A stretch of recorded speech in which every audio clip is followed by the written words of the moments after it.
we could use drawer Bar-Natan, who will tell us about the hardest math that he ever used. So my talk is following a handout. I hope you're all holding a copy. Okay? And the title was already stated, the hardest math I've ever really used. And maybe I should start by saying that, okay, we'll talk about how to talk about mathematics, but by simply talking mathematics, right? And then my real subject is, so what's the hardest math I've ever used in real life? And the answer is extremely embarrassing. So, you know, I use addition almost daily, and multiplication extremely rarely, you know, when I need to buy 20 pencils for 5 cents each. Let's be realistic, it never happens. I use percent. I used to use percents, you know, very often by adding 15%. Now the machine does it for you, so I don't need to do it anymore. I think twice in my life I've used, I've thought about compound interest when I took mortgages. So then I had to use powers. And of course, daily I use hyper sophisticated mathematics like JPEG, image compression, is based on essentially the fast Fourier transform, a variant of this. But I don't use it myself, my machines use it for me. Likewise, every time you use your GPS, well, it turns out that the GPS is, the GPS thing is so delicate that general relativity corrections matter. Okay, the gravity of Earth changes the timing of the GPS satellite. So somebody worked out how this works, and every time you use a GPS, you're using general relativity. But that's not you yourself in person. Okay? So I want to tell you about the hardest mathematics I've ever really used as a person outside of my mathematical career. Okay, of course, within my mathematical career, I use sophisticated mathematics, but I want to speak about the hardest mathematics I've ever used, not as a mathematician. So it has to do with how I give talks. Maybe I'll start with how others give talks. So often people give talks with slides. I hate it. I absolutely hate it. I despise it. Okay? And the reason is that, hey, it's against the human nature. So, you know, you show slide after slide after slide, and in slide 13, there is a complicated formula or a definition. And you want to linger on it a tiny bit longer. But the speaker is already on the next slide. You lost. This is it. At slide 13, the talk ended for you. Okay? Alternatively, you know, the speaker is beginning very, very slowly, and you kind of start to drift off because it's too easy. And all of a sudden, and you know, you're drifting off, and you don't realize at some point it gets interesting. If you knew what the future slides are, you'd know I'd better watch for, you know, I'd better keep alert because at some point the talk will be interesting. So basically, with slide talks, you have to be in absolute sync with the speaker, and it just doesn't work this way. Different people think at different paces. It just doesn't work. Hence I despise slide talks, and hence what I do instead is I give a handout before the beginning of the talk, and everything that I'm going to say in the talk is in the handout. So here is an example of a handout that I've given in many times before when I give classes, also when I've given general audience talks, about how to solve the Rubik's Cube with whatever, group theoretic methods, okay? And then my actual talk is just a sequence of zooming in into parts of the handout. So the whole talk is in front of you right now. You're not expected to read it because this isn't my talk. Okay, this is just a handout for another talk. Okay? You're not expected to read it, you're just expected to see the pattern. Like I'll zoom in on the algorithm, then I'll zoom in on this claim, then on that claim, then on the theorem, then on the lemma, and describe them, and then you can see what comes before and after. And if you want to linger on something, you can. If this algorithm seems too complicated, you can stare at it a little longer, even if I went a little bit ahead. Or, you know, when I'm 5 steps further, you want to remind yourself what the basic definition was, you can. Okay?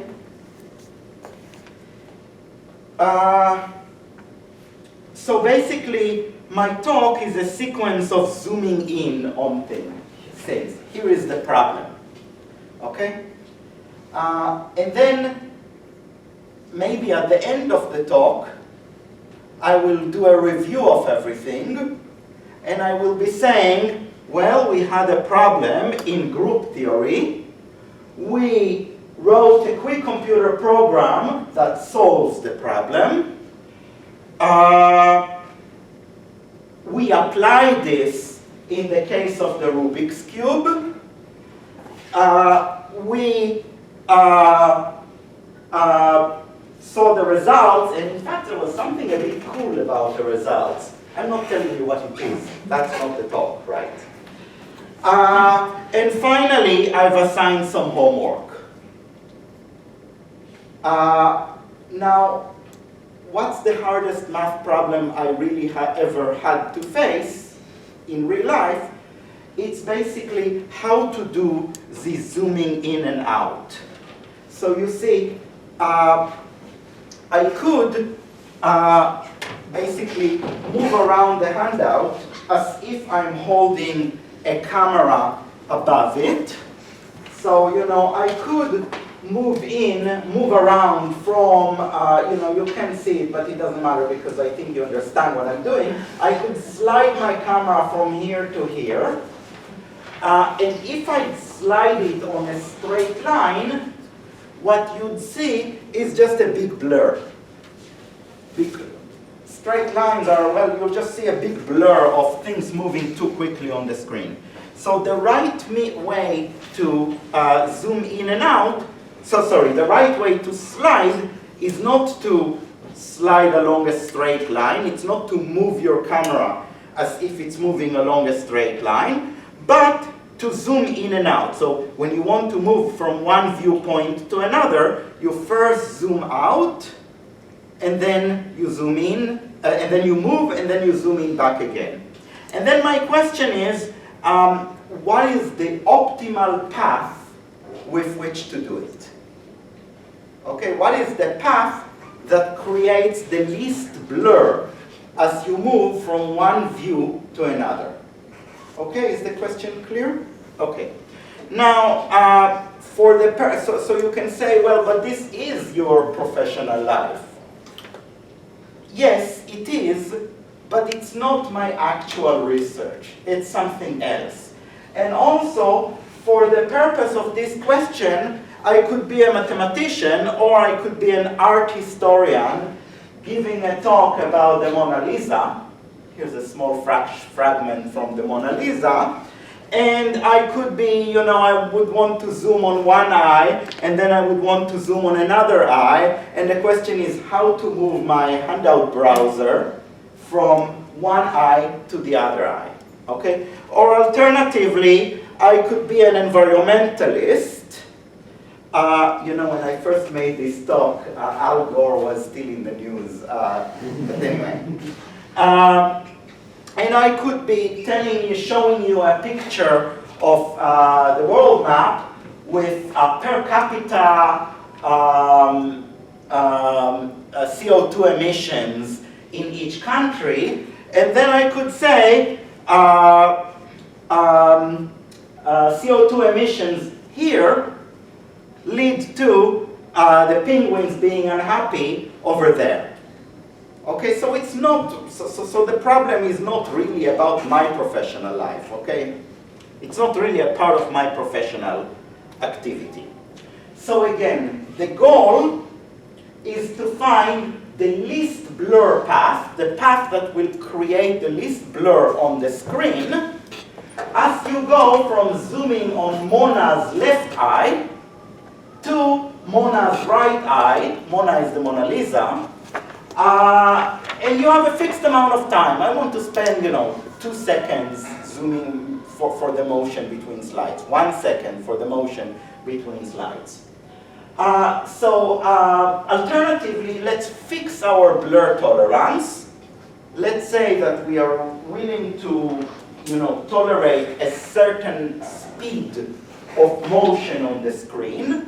And within this blur tolerance, let's find the path that goes from being above Mona's left eye to being above Mona's right eye in the shortest possible amount of time. Okay? So here is a better reformulation. So, I want to go from being above the left eye to being above the right eye. In purple here is the plane in which the handout plane, or the Mona plane, the plane in which the Mona Lisa is drawn. The purple line here is the straight line in that plane from the left eye to the right eye. The picture is three-dimensional. And really it's the picture of the possible placements of the camera. The camera, the virtual camera, okay, it wants to go from the left eye to the right eye by zooming out and then zooming in again. And the question is how to go the fastest, given that I have speed limits. Now, what are the speed limits? So, when you drive, and you see the forest to your right, the nearby trees appear to move fast and the farther trees appear to move slower. And in fact, the apparent speed is exactly inversely proportional to how far the trees are from you. So basically, this means that if you are at a height, at this height, what is this distance called? It's a biblical measurement. A ma? A cubit? A what? Cubit? A cubit? No, there is okay, whatever. If you're that far above the plane, your speed limit is 20 in some units. If you are double that distance, your speed limit is twice as fast, because you can move twice as fast and the plane will appear to move at the same speed. And the picture will appear to move in the same speed. And if you go 3 times higher, the speed limit is becoming 60, and so on. So in fact, the redder the background is, the more red hot your camera can be, the faster it can go. So the question is, under these conditions, what's the fastest way to go from here to there? Is the question clear? Okay. So before answering this question, let me tell you that it's a common question. It appears everywhere in mathematics. So there is Fermat's principle, and Fermat's principle says that light travels on the fastest possible route. And really what it means is, so sometimes the speed of light, so the speed of light in air is roughly 300,000 kilometers per second, and in water it's a bit less. let's imagine that it's 250,000 kilometers per second. And then light wants to travel from the sun to the eyes of a shark. And it makes sense for the light to spend more time at the higher altitudes where the speed is faster. So light will travel on a curve that's bent so as to spend more time above the water level. And that means that the shark will be seeing the sun as if it's higher up than it really is. So that's, that's the fundamental of optics. That's how optics works. That's how my video camera over there works. Okay? Another example, so this is a famous question, the brachistochrone, which is famous because Bernoulli posed it, and Newton sent an anonymous solution, and then Bernoulli wrote about it, I recognize the lion by his paw. So basically, the person who solved it must have been Newton. Anyway, what's the problem? So the problem is to find kind of the most thrilling ski slope. So you want to ski from up there on the left to down here in the bottom. Let's pretend that there is no friction. And you want the slope that gets you from A to B in the fastest possible way. There is this law of conservation of energy, which in formulas is mgh is equal to 1/2 mv squared. But really what it means is that your speed is determined by how far you have gone down. So in fact, the speed at the very top is roughly 0. You start at no motion. And then if you go one line down, your speed will be square root of 10. If you go 2 lines down, your speed will be square root of 20, and so on. And the question is, given those speeds, which path gets you from A to B in the most thrilling way, in the fastest possible way? I'm not going to tell you the answer. That's not what my talk is about. Okay, next. Here is a Flatlander's airline route map. And as a Flatlander, you must be puzzled by the fact that if you want to fly from Toronto to Moscow, you bend upwards. And the explanation for that is that on this map, as drawn, when you are higher up, or actually also lower down, your apparent speed on the map is higher. You fly with the same amount of power into the engine, but you appear to be making faster progress. And in fact, I believe I wrote the actual numbers. So if the speed at the equator is 100, then the speed at northern Greenland is about 576, the apparent speed on the map, on this map. So basically, you want to go up so as to go faster and then come down again. Okay.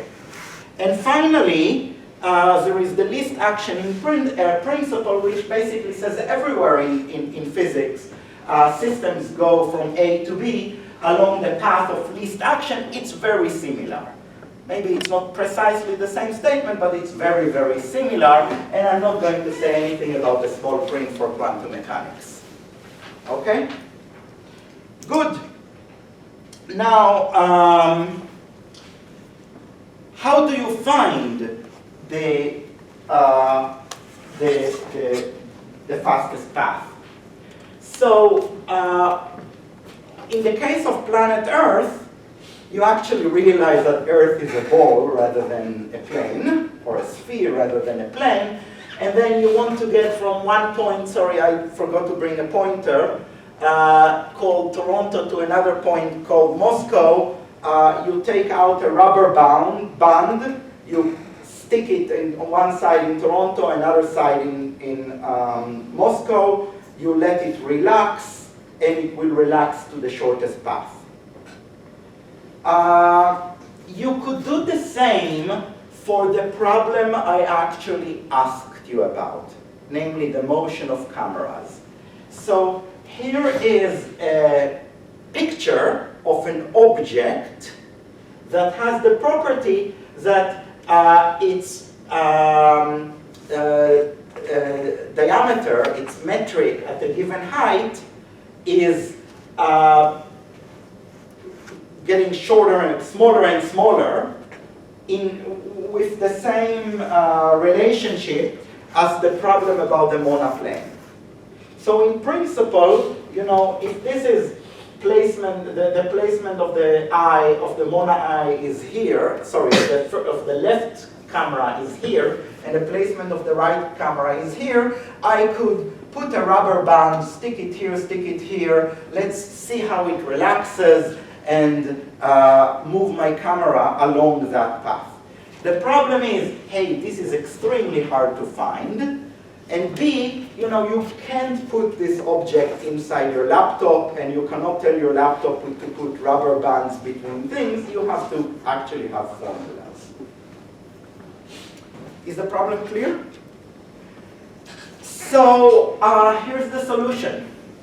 The solution is to use the happy segue principle. So I'm assuming you all know what a segue is. So a segue is kind of a scooter-like thing, but it has two wheels on both sides. So a segue is happy if both of its wheels are happy. And both of its wheels are happy if, well, they're moving in a plane in which there are speed limits. So the speed limit depends on the placement in the plane. And a segue is happy if both of its wheels are moving at the speed limit. If one wheel is moving at the speed limit, the other one would move at the speed limit too. So for example, in the normal plane, in which the speed limits are constant, a segue is happy if it's moving on a straight line, because if you're moving on a straight line, then the right wheel is moving at the same speed as the left wheel. However, a segue not moving on a straight line will not be happy, because as you bend, if the outer wheel of the bend is moving at the speed limit, the inner wheel would be moving below this, has to cover less distance, and so it would be moving below the speed limit. So this is a happy segue, this is a not happy, an unhappy segue. And now, the claim is that the optimal path, given whatever speed limits are, your speed limits are, is to move with a segue in such a way that both of its wheels will be happy. Why is this? Basically, here is an unhappy segue. It's unhappy because the wheel on the right, so I'm moving from right to left, let's say. So it's unhappy because the inner wheel is moving too slowly if the outer wheel obeys the speed limits.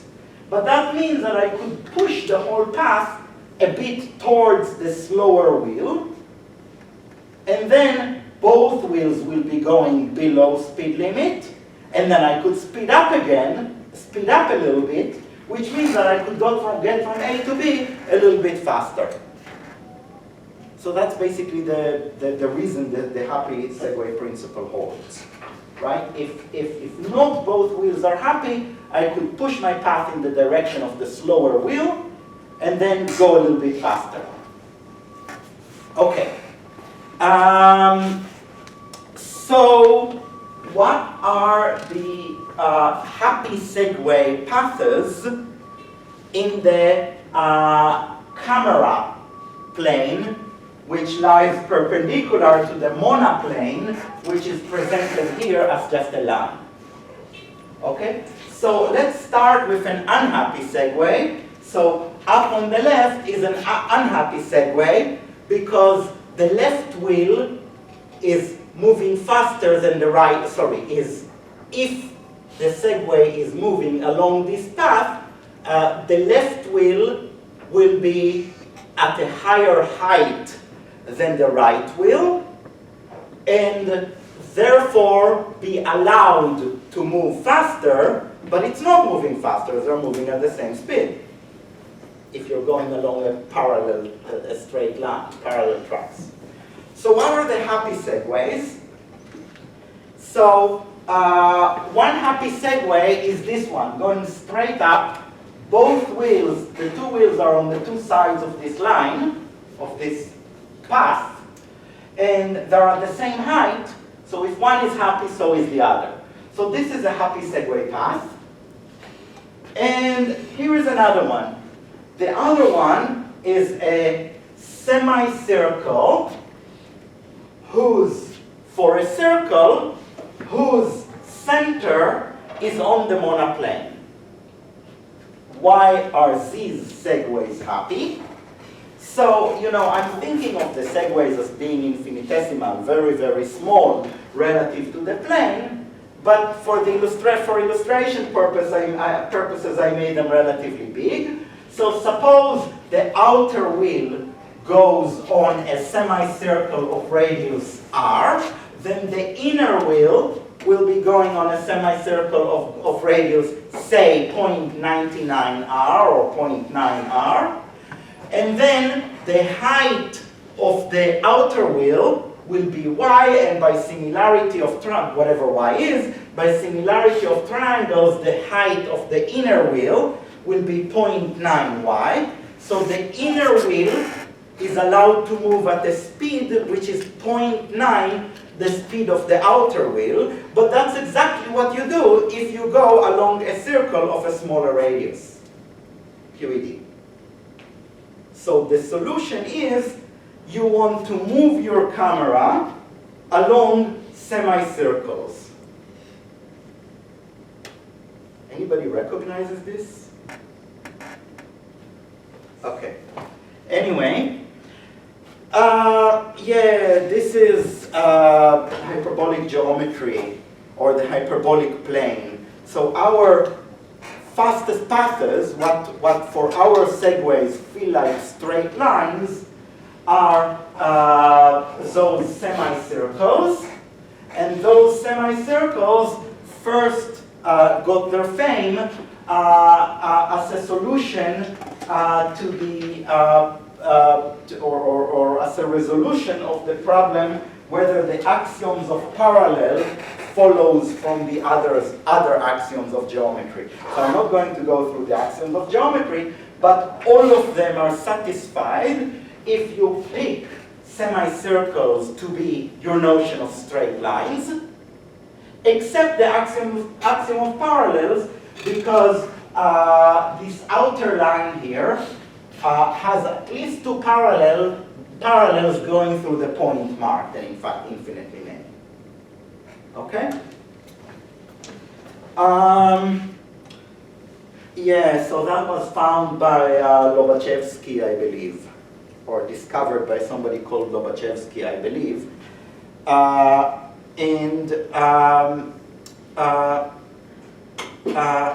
You know, maybe an aside about hyperbolic geometry.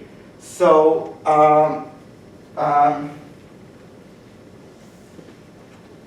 suppose everything moved slower as it came near the edge of the world. So, right, our cameras have to move slower as you approach the picture, which from their perspective is the edge of the universe. So, you know, suppose you were flying in a spaceship in a world that had an edge, and the edge had some pattern on it, right? The same thing for you to do would be to keep the pattern moving at a constant speed, because this way you're sure never to actually hit it. You'll be moving slower as you approach it. So suppose all of the laws of physics obey that. Okay?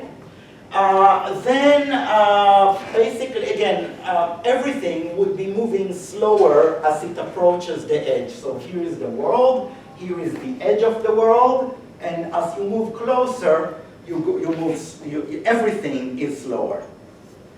Well, that means that this fish and this fish will appear to be of the same size, because crossing this fish from end to end will take you the same amount of time as crossing this fish from end to end, because you're moving slower as you're approaching the end of the world.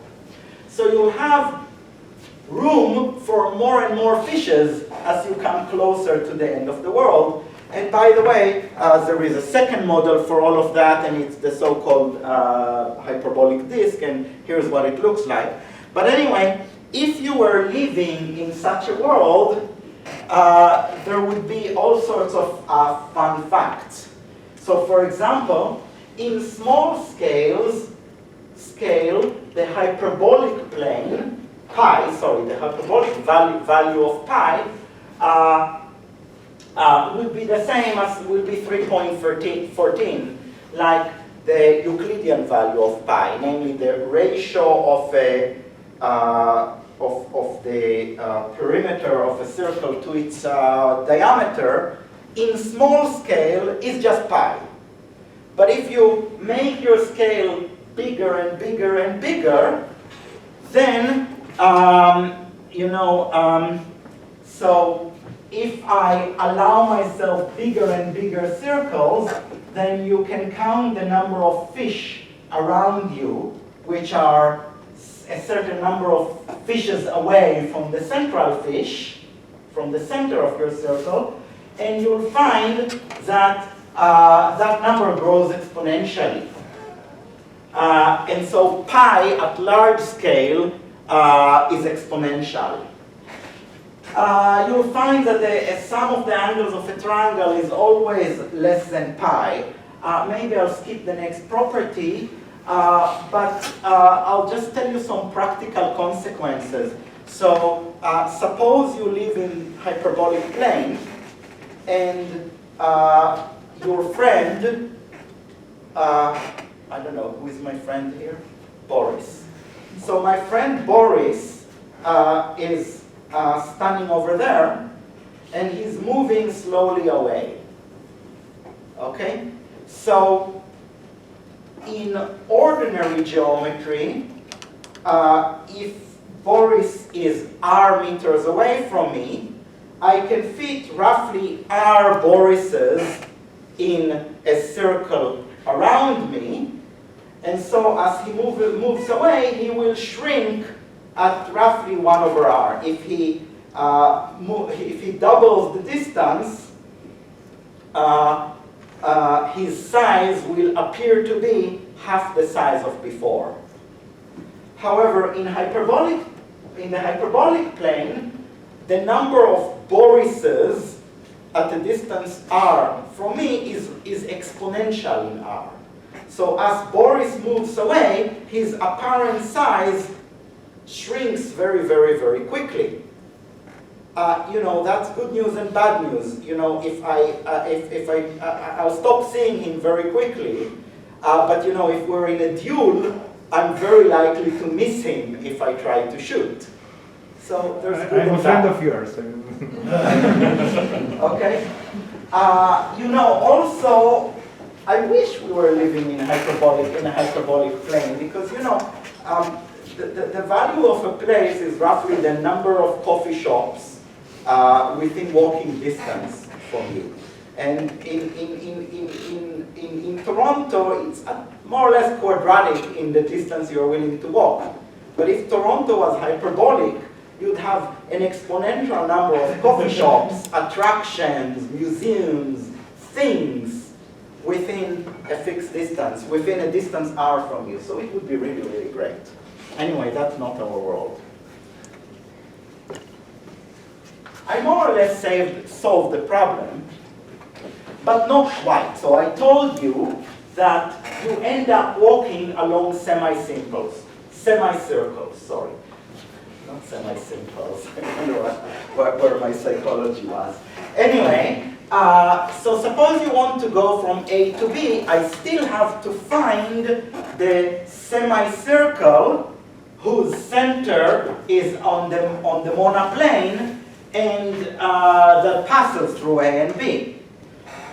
So that's, you know, you do the chord, you do the perpendicular bisector, lots of geometry goes in there, okay? So it really is close to the hardest problem I've ever thought about it. And even worse, you have to find the speed, or sorry, so I know my speed. My speed at height y is proportional to y. But I still have to parameterize the path. And the statement about the speed at height y is proportional to y is the statement that, well, if theta is a function of time, then the derivative theta prime is what I want to know, and it's equal to sine of theta, of t. That's a differential equation, so I actually also had to solve a differential equation in order to know how to move my camera. And at the end of the day, I ended up writing a program, and this is the actual code that's running behind today's presentation. Okay? This is actually running as we speak. Okay? And if you look at this code very closely, you know, there is arc cosines, there is logs, there is tangents, there is exponentials. So basically the operations used within this code are plus, minus, times, divide, square root, cosine, sine, tan, the arc sine and arc cosine and arc tan, log and x. So basically everything you see on a scientific calculator. And that's the hardest math I've ever really used. I have a question. So you designed the points where you would like to stop the camera from the very beginning before the talk? Yes. You don't do it, I mean, as we speak, right? Well, no, not as we speak. But on the other hand, it's very easy. You know, I hit C for capture. I capture this. I see. Okay. And now that's a new frame. So you kind of you make the path in the just before the start of Yes. the talk, just like we ordered the slides. Yes. Okay. Yes. Just like you, exactly. Like you would order the slides, which would be a bad idea. So you know, and then I could zoom in manually and choose my next point to be, my next view to be log, right? And then if I go back, it will zoom so as to show the plus, and then I move forward, it zooms out, zooms in along a semicircle using the program I've just shown, and zooms in on log. Okay, so these two viewpoints were just created. So they were inserted inside the path that you already had? Yes. Just in the middle? Yeah, so yeah, in fact, you know, I can go a few back. Here is the parameterization, here is the program, here are the ops used, here is plus, here is log, that were not planned. Here is, let's review what we did. Okay? By the way, you know, you could hit T, I believe, and it will show you what are all the viewpoints here on the left. You can see it. I mean, I will have to hit, but never mind. Let's not. Okay. So, okay.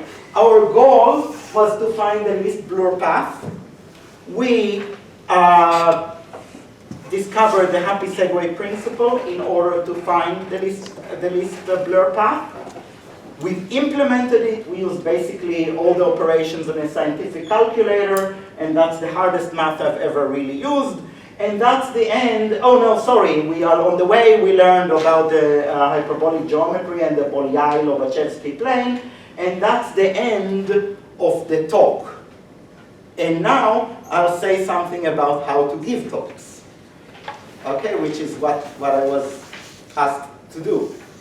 So here's some small print about how to give talks. First of all, use lots and lots and lots and lots of pictures. People like pictures. I like pictures. You like pictures. So, you know, use as much pictures as you see here or here. Second, avoid traditional slides. I already explained why. I will not repeat it.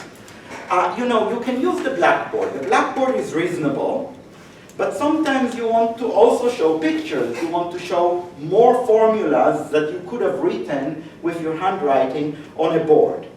In that case, use a handout. So make a handout, and in fact, the handout is your talk. It's not besides the talk, and you give the talk on, you know, using slides. The handout is your talk. And that's about all I have to say about, you know, the obvious lessons from this talk. But I have to add that you must know your subject in and out. So that's just general advice. If you want to talk about something, you must understand it. You must prepare. So, you know, often you go to conferences, there's the conference dinner, and at 9 p.m.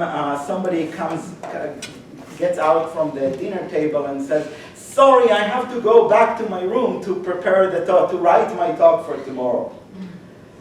Don't do that. I prepare my talks, well, okay, this one was prepackaged. I made it years ago for a different purpose. But often I spend weeks or months preparing talks. So do that. It's important. You know, that's how you impress your future employers or your colleagues or whoever it is that you want to impress. They're not going to read your papers or barely read your papers. They're going to see you. So don't don't at all be ashamed. Don't feel embarrassed to start preparing 2 months ahead.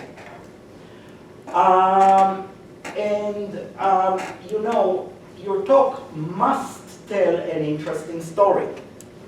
And in some sense, I start preparing my talks years ahead because I choose my research so that it would tell an interesting story. Like if I get to choose between, you know, proving a dry theorem or proving a theorem that's going to correspond to an interesting story, I choose the one with the interesting story. So, you know, if your advisor wants to prove a lemma without you knowing what the lemma is for, you have to insist on knowing the full story behind that lemma. Where is it going? Where is it coming from? What good would it do? So, you know, your research, your talk must tell an interesting story, but then you actually have to tell it. You have to tell a story, not just show a sequence of lemmas. There has to be some story in what you say. And then the last point is, why is there a video camera over there? Because I very often tape my talks. I do not take repeat talks, but if I'm giving a talk, it's because I want the stuff to be heard, and I want it to be heard also by the people not necessarily present at the moment. I also want Boris to be able to go back and listen to the part he didn't get. Okay? So I tape everything and put it on my website, on YouTube, wherever you want to put it. In fact, this one will be on YouTube within, I don't know, an hour or two. Maybe 3, okay, depending on whatever. And the last comment is, I think this seminar is also about how to give classes. I didn't speak about classes at all. Classes are different. I have nothing, you know, nothing in what I said tells you anything about how to give a good class. Classes, you know, if you spend that much energy into every class, you'll die. It's just way too much. So no, I did not say anything about classes. And thank you for listening.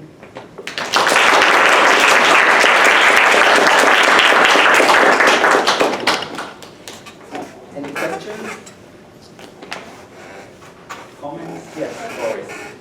You carefully avoided the word geodesic. Why? I think I did say the word geodesic, did I? But if I didn't, well, thank you for saying the word geodesic. And, you know, this is supposed, like when I first prepared this talk, it was meant to be a public lecture.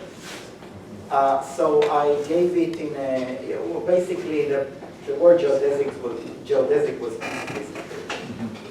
So you replaced it by this happy segue thing. Well, yes, but notice that, I mean, many of you, I'll bet you, knew from before that hyperbolic geodesics are semicircles. But very few of you could actually prove it. And here is the proof. This is a full and complete proof once you know the happy segue principle. So there was a point. And by the way, like when I first thought about these things, right? So I implemented my handout browser, and that was the code that went in it. And then I decided that I want to give a public talk about it. And I realized that I actually don't know how to prove that hyperbolic geodesics are semicircles. Or at least, maybe I did know, but my proof would have been like the textbook proofs. And then I spent some significant amount of time, and maybe you should do it too when you make talks, how to simplify this proof. And I thought and thought and thought how to simplify, and I came up with this. And that's not in the books in as much as I know. I don't know, yes. Okay, so how much time do you spend thinking about your audience and how to present the material specifically for that audience? It depends. You know, it depends how much time I have. It depends how important the talk is, who is the audience. So I don't want to answer, but I do want to say that sometimes it's months. You know, sometimes it's months ahead, and a lot of thoughts. A lot of thought.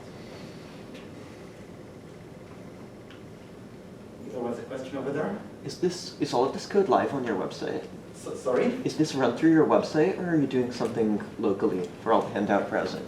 Oh, I think it's running locally because I didn't want to rely on the internet in this room. But if you go to http://drobian.net/to26, or alternatively, if you read the QR code on the page, it will get you to a page that links to this, and you can just you can view the handout both as a PDF file and also as a browsable HTML-based, JavaScript-based file. So it's all on my website, yes.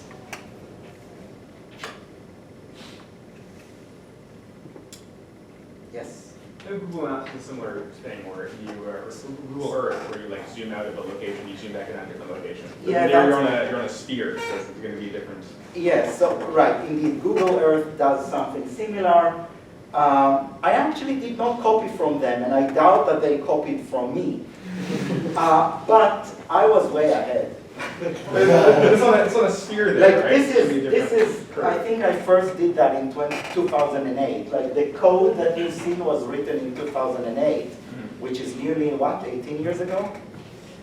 And yes, you're right, Google Earth is a slightly different problem because it's not the monoplane, it's the monosphere.